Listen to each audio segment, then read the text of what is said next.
rimarrà Leuganeo, c'è proprio bisogno di ampliare, avete visto quanta affluenza c'è, non possiamo più permetterci che la gente aspetti così tanto fuori, per cui prenderemo le contromisure allargando molto lo spazio che abbiamo ancora nel padiglione 6.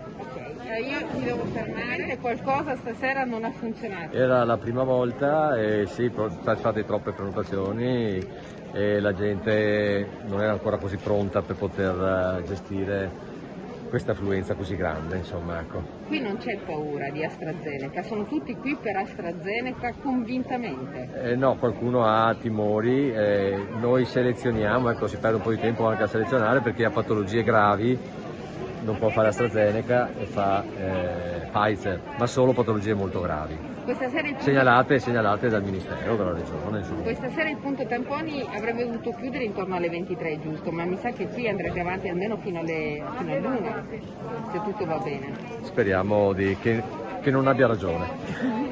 Senta dottor, cos'è che non ha funzionato in realtà, secondo lei? Ma una serie di fattori, insomma, che poi discuteremo insieme con la direzione.